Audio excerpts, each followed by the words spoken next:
marca de nascença estranha no peito. Aí eles foram lá na tal cidade e descobriram que realmente tinha o fulano que queria namorar com a Beltrana e o ciclano que matou ele e tal. Isso uma criança contando. Uma criança que contou.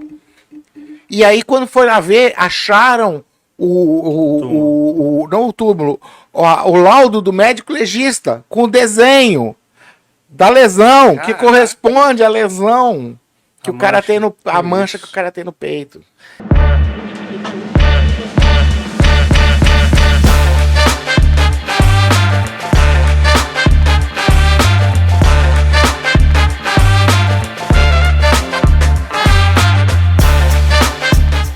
Outras pessoas eu não conseguia induzir a regressão. Isso me fez, por exemplo, foi por isso que eu conheci sua mãe. Porque eu senti necessidade de estudar mais a hipnose para poder ter outras técnicas além daquela simplesinha que eu tinha aprendido para poder induzir a regressão. E aí comecei a fazer o curso de hipnose, e aí a sua mãe estava fazendo o mesmo nível curso inicial, né? E a gente começou a bater papo, a gente descobriu que a gente morava num prédio vizinho do outro, e que o consultório dela, ela tinha consultório no mesmo prédio que eu tinha consultório. Mas, pô, coincidência, né? Coincidência. Será que é coincidência?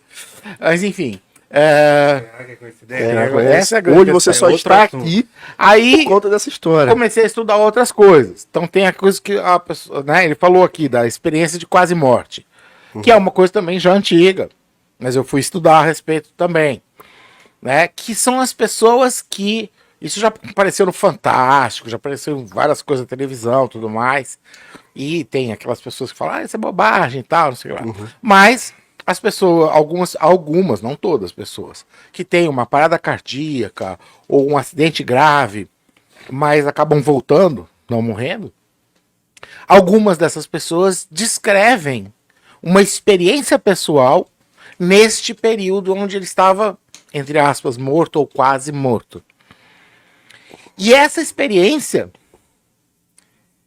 independentemente da crença religiosa que a pessoa já tinha antes, ela é muito parecida com a descrição que os livros espíritas, né, teoricamente escritos por espíritos desencarnados através de médiuns, Chico Xavier, Divaldo Franco e outros por aí, quando eles descrevem como foi a passagem, quando morreu, é muito parecido com a experiência de quase morte. Ou vice-versa.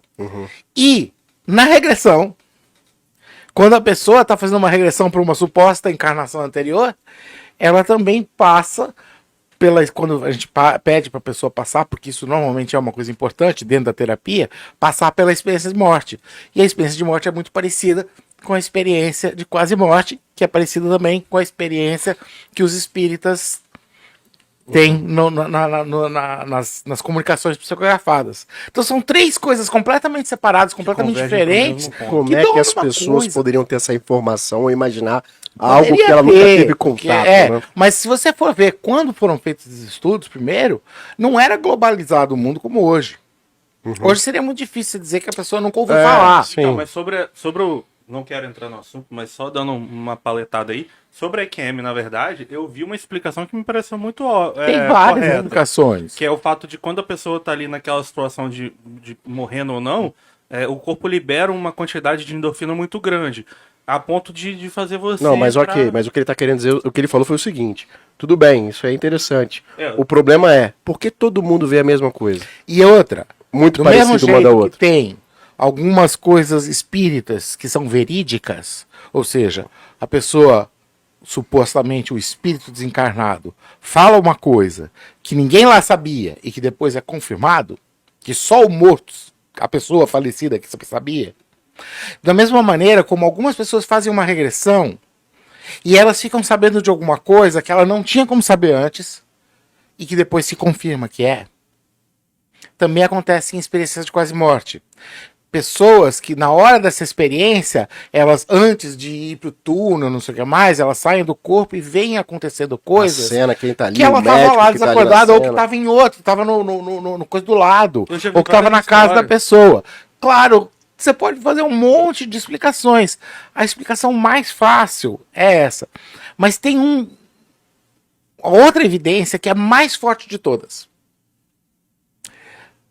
Tinha um médico também americano chamado Ian Stevenson, que começou a fazer um trabalho seguinte. Ele sabia já que acontecia isso e foi correndo atrás de crianças geralmente entre 3 e 6 anos de idade, 3 e 7 anos de idade, que falam, quando eu era grande, Eu vi esse. eu era Fantástico. o fulano que morava em tal cidade, e eu gostava da ciclana, e o Beltrano também queria a vi essa ciclana, história, não. e o Beltrano me matou com um tiro aqui no peito. Você já viu E ele daquele- tem uma marca de nascença estranha no peito. Aí eles foram lá na tal cidade e descobriram que realmente tinha o fulano que queria namorar com a Beltrana e o ciclano que matou ele e tal. Isso é uma E criança contando. uma criança que contou. E aí quando foi lá ver, acharam não o túmulo, o laudo do médico legista com o desenho da lesão que Caraca. corresponde à lesão que A o cara mancha. tem a Que mancha isso. que o cara tem no peito. Eu vi um caso muito emblemático de uma criança que era filho de uma mulher. E ele tinha lá seus 4 anos, não era mais que isso. E ele começa com. Durante esses 4, começou a falar e tal. Enfim, durante a vida dele ali, ele pegava vários pontos falando com a mãe dele, tipo assim: aqui eu aqui com você. E era o pai dela na foto. Mas ele não conheceu, porque o pai dela morreu, tipo, 10 anos antes. E aí ela falava assim, ele contava o que aconteceu naquele dia da foto. E ele falava, tipo. E aí ele começou a falar coisas com ela que começou a chocar, que era coisas que só ela sabia com ele. De conversas dela com ele, do pai dela com ele. E aí a mulher ficou assim, caraca. E aí um exemplo muito claro, né?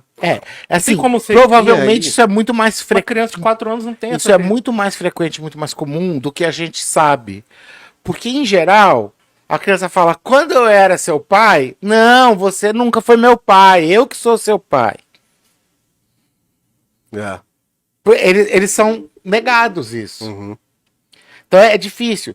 O fato é que o Ian Stevenson começou a trabalhar com isso, outras pessoas também começaram a trabalhar com isso. Ele já faleceu, mas tem um outro pesquisador chefiando no mesmo serviço lá, continuando fazendo esse trabalho. Né? Pessoas no mundo inteiro que fazem isso, eles vão tentando coletar esses casos que o Ian Stevenson chamou de casos sugestivos de reencarnação. Porque é uma evidência, não é prova. Agora, a gente não tem prova de que antibiótico mata a bactéria. A gente tem muitas evidências. Mas aí que. Mas não tem prova. Se você for pegar o método científico em si dentro do antibiótico, ele funciona. Mas dentro de casos como esse, o método científico ele não consegue comprovar. E aí o método científico é aquilo Mas não que comprova também. O Então, mas antibiótico tal- também não comprova. É uma evidência. Mas É talvez- uma evidência. Você bota um negócio, uma placa, bota o antibiótico e ao redor desse antibiótico as bactérias não crescem. Pode estar acontecendo uma outra coisa aí, você não sabe. Mas a talvez- evidência é de que o antibiótico mata a bactéria. Mas talvez para fatos como esse, no caso que ele dá sugestivo, existe um outro tipo de confirmação. Então, o fato é o seguinte, se você junta tudo isso, cada uma dessas coisas separadamente, você consegue imaginar uma outra explicação né? alternativa e tal. Mas quando você junta tudo, você não tem uma explicação que é tão boa quanto a ideia da reencarnação. E, se a gente pensar, mas, poxa, a maior parte das pessoas do mundo acredita em Deus ou deuses ou alguma coisa espiritual, ou uma vida após a morte. Que jeito que faz mais sentido?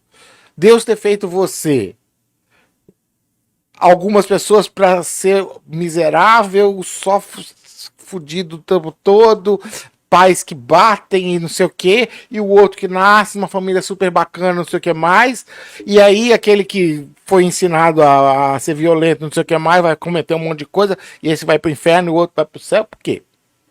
Né? Ou um sistema em que a gente vai e vem, e à medida que a gente vai e vem, a gente vai aprendendo, E as coisas vão acontecendo dentro de uma progressão como consequência do que a gente viveu. Ou, mais como consequência, com a finalidade do nosso aprendizado.